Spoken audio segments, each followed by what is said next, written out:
Hi, this is Jonathan Hanna. This is my first oboe assignment. I'm going to begin by teaching you how to take the oboe out of the case. So first of all, you want to look at your oboe case. Where the logo is on your oboe case is usually the top. Some cases have latches, some cases have zippers. This case has zippers. And before you open it, what you want to do is you want to put it on the floor with the brand name facing up. And in my case, we want to unzip it.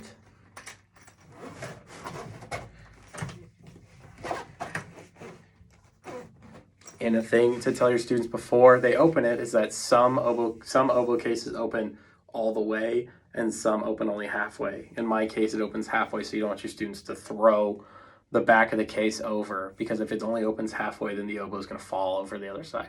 So tell them to delicately open their case, being weary of the fact that it may flip. And now we have our oboe case. And so inside of our oboe case, on the bottom, we have the upper joint. In the middle, we have the bell. And at the back, we have the lower joint. And so to begin putting our oboe together, you grab the bell by the bottom when you pick it up and keep it in your right hand. Reach into the case with your left hand. Pick up the lower joint. Make sure your students don't pick it up by these keys at the top. And then very carefully, without squeezing the key work so that the keys stay safe and don't get damaged, tell them to delicately put them together. And you want to match it here where the keys connect in between the two parts. Okay, and then we have the first piece. And so now grabbing this section of the oboe with the right hand, reach back in the case. With your left hand, grab the upper joint, but grab it by the place where the reed goes in, the top of it. And then hold it and make sure you're lining the keys up together. And again, just very gently grabbing the key work without squeezing it. And then we have a full oboe. So now to talk about the correct posture that we use when we play the oboe. Typically, when you tell a student to sit up, their response is going to be to like sit up with their back stretched out. So a good way to do it is to tell them to take a step forward, lean up so that your knees are forming a right angle, set this reed in the way that you would play it, holding it with this hand and the other hand on your lap. And this is using the perfect posture in order to play the oboe. And so when we go from this to playing position, you want to avoid telling your students just to put your hands together, because that's going to create kind of like a Dyna T-Rex arm effect. So what you want them to do is tell them to hug the oboe. So you want them to reach out and grab it, and that gets them set up for a better posture, and then to lean it back. So instead of putting it together so it looks like this, lean it back. Okay, and so now that we put it together and talked about the posture,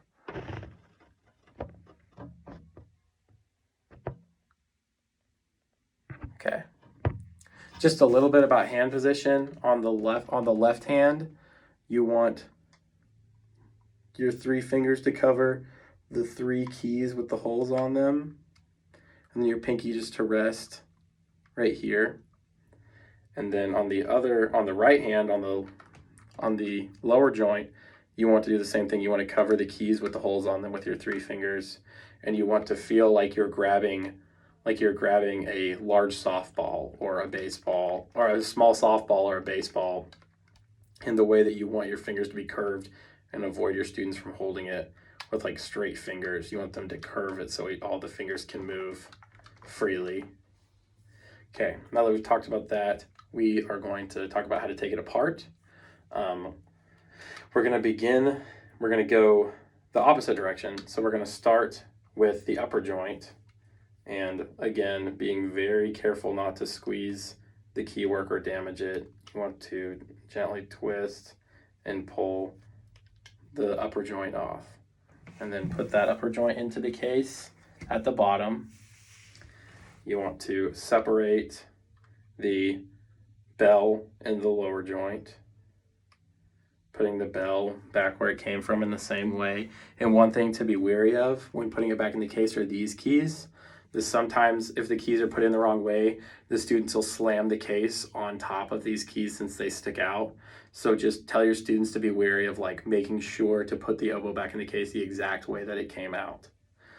And so being very careful, putting it the same way it came out, making sure that those keys aren't sticking out of the case.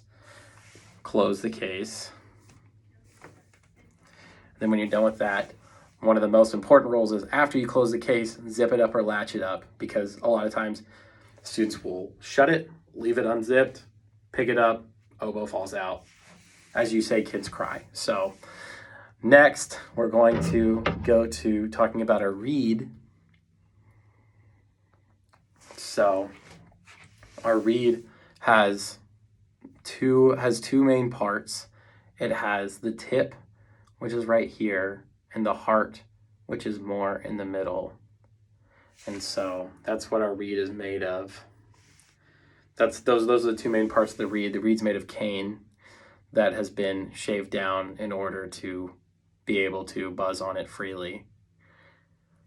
And now to talk about the embouchure, one thing that you want to think about is you want to make an O, and you want to just set the reed right on your bottom lip. You want to make an O, You want to go O, So your three should be ah, O, and you want to wrap. You want it to feel like you're kind of like pulling trash bag strings. You want to make sure that the reed is hugged by all areas of the lips. And one typical problem that happens is your students will try to smile, so they'll try and like pull their corners back. So you want to have them saying, like one of the ways they used was the Cheerio method, and the O in Cheerio. Have your students say Cheerio, put the reed on, and close the embouchure. And one last thing to talk about the reed is on the reed, you'll have what looks like one overlapped string that's on one side and not the other. Where the overlapped string is where the reed sits down, is the part that goes on your bottom lip. And I believe that is everything. So thank you. And that is my oboe assignment 1.